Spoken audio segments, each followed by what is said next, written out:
Hello tout le monde, j'espère que vous allez bien. Comme je vous ai annoncé la semaine dernière dans ma vidéo, je vais seulement faire des vidéos où vraiment j'ai à cœur et le Seigneur me met à cœur. Et aujourd'hui j'ai envie de parler avec vous de la culpabilité. Je vais vous partager mon témoignage sur la culpabilité et j'espère que ça va pouvoir vous édifier et vous faire du bien.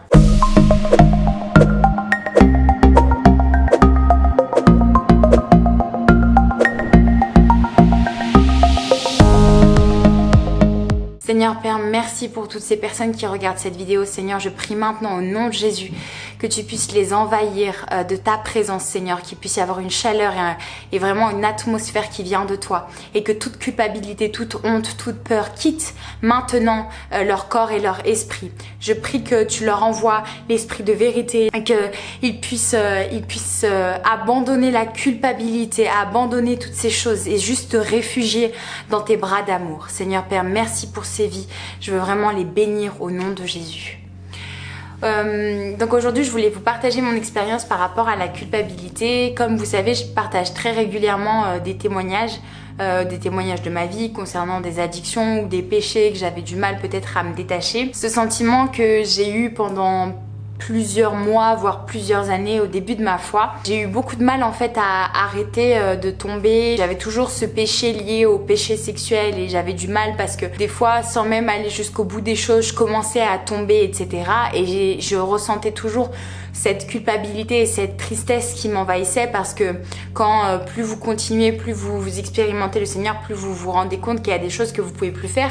Non pas parce qu'on vous dit que vous devez plus les faire, mais parce que vous êtes vraiment convaincu que ça fait mal au cœur de Dieu et que même c'est pas en accord avec votre foi et avec ce que vous pensez. Et c'est vrai que je me souviens de nombreuses fois être en larmes, être totalement désemparée en me disant que comment Dieu voudrait pardonner un pécheur, une pécheresse comme moi, comment Dieu voudrait encore accepter de me parler, de pouvoir m'aimer alors que j'arrête pas de demander pardon, mais que quelques jours après ou quelques semaines après je retombe. Et j'étais vraiment dans cette culpabilité de me dire que finalement mais Dieu il peut pas m'aimer, c'est pas possible, il peut pas vouloir me pardonner encore, j'arrête pas d'essayer mais j'y arrive pas, enfin c'est pas possible, et il veut plus de moi. Et on rentre vraiment dans un système de mensonges où la culpabilité nous éloigne de Dieu. Et moi je me rappelle à certains niveaux, je voulais même plus parler à Dieu parce que je me disais mais Dieu est en colère, c'est pas possible, c'est pas possible, je suis rejetée, je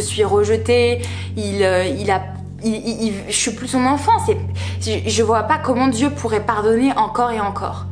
Et en fait, je me suis rendu compte que la culpabilité, ça venait vraiment du diable. Le fait qu'il vous tente et que vous commencez à vous laisser entraîner par la chair, et puis après il vient et il vous accuse, parce que la Bible elle dit que c'est l'accusateur de nos frères. Nous-mêmes, quand on commence à accuser quelqu'un, à montrer du doigt et en l'accusant par rapport à ses péchés, inconsciemment on sert le diable en fait, parce que la Bible nous dit clairement que celui qui accuse jour et nuit, c'est le diable. J'étais vraiment dans ce système de pensée de dire que j'étais impropre, que j'étais nulle, que j'arriverais jamais à rien, que c'était une honte, que comment Dieu pourrait m'aimer, non c'était pas pour moi, comment Dieu pourrait me pardonner, que j'irais en enfer. Et vous rentrez dans un cercle vicieux de peur et de mensonges aussi.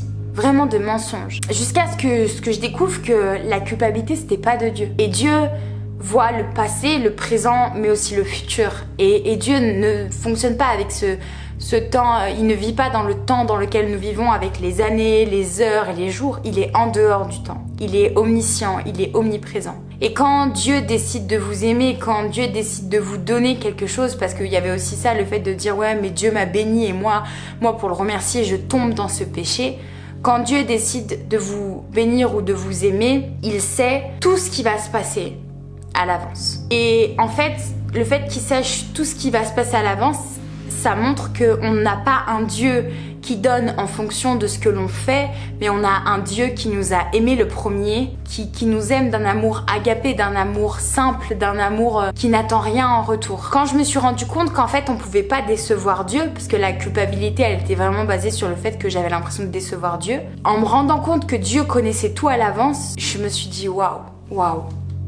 En fait, je peux pas décevoir Dieu. Puis j'ai eu d'autres versets, cette fois le juste tombe, cette fois le juste se relève.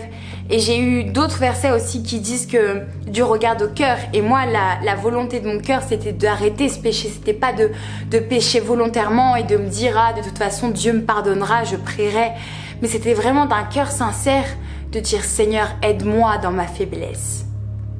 Et le verset qui m'a le plus aidé par rapport à la culpabilité, au fait de retomber dans les choses de la chair, c'était Romains 7. Et Paul dit en fait qu'il fait des choses que son esprit ne veut pas, mais que son corps désire ardemment. Quand je me suis rendu compte qu'on ne pouvait pas décevoir Dieu, quand je me suis rendu compte que Dieu regardait vraiment au cœur et que de toutes mes forces, j'essayais, de toutes mes forces, je voulais arrêter ça. Et que j'essayais de mettre des stratégies en place. Et que je priais et je disais, Seigneur, aide-moi. Je me suis rendu compte qu'en fait, la stratégie de la culpabilité, c'est le diable qui la met en place. Parce que non seulement vous péchez, donc le péché vous éloigne de Dieu, mais en plus de ça, vous avez un système de culpabilité qui se met en place et donc vous êtes de plus en plus éloigné. Et à cause de ça, c'est pour ça que certains tombent tellement dans la chair et dans les péchés et encore et s'éloignent tellement de Dieu à cause de la culpabilité que du coup, ils abandonnent totalement leur foi. Or, ça, c'est le plan du diable. Sauf que la Bible, elle nous dit que c'est justement quand on est faible que Dieu nous rend fort. La Bible nous dit que Dieu est le rocher sur lequel s'appuyer, est l'espérance de notre vie. Alors quand nous péchons, plutôt que de vouloir s'éloigner de lui en écoutant les mensonges du diable, en écoutant l'accusateur de nos frères, réfugions-nous en lui, appuyons-nous sur lui, demandons-lui de l'aide, prions nuit et jour s'il le faut. Mais surtout, ne fuyez pas loin de Dieu. Parce que la seule chose, le seul remède contre le péché, c'est le sang de Christ qui est mort pour nous à la croix. Vous ne pourrez jamais décevoir Dieu parce que Dieu connaît toutes choses à l'avance. En revanche, ce que Dieu vous demande, c'est d'un cœur sincère, de prendre appui sur lui, de ne pas désespérer et de continuer à prier. Ne croyez jamais aux mensonges de l'ennemi qui voudrait vous faire croire que Dieu ne veut plus de vous, que Dieu vous a rejeté, que Dieu, ce n'est plus pour vous. Le sang de Christ a coulé à la croix pour vous. Et la Bible dit que si nous confessons nos péchés, c'est dans 1 Jean, il est fidèle et juste pour nous les pardonner. Alors je t'encourage à confesser tes péchés auprès de Dieu, à t'appuyer sur lui et d'un cœur sincère, à mettre toute ton espérance en lui et à te réfugier dans ses bras plutôt que de réfugier dans les bras du monde. Les péchés qui nous tiennent au début ne nous tiendront pas toute notre vie. Et je peux vous assurer que ça passe. Mais c'est parce que nous continuons dans la prière et dans la foi que Dieu agit. Merci d'avoir regardé cette vidéo, c'était un plaisir de partager ça avec vous. Et je vous souhaite un excellent week-end, que la grâce et la puissance de Dieu puissent vous accompagner.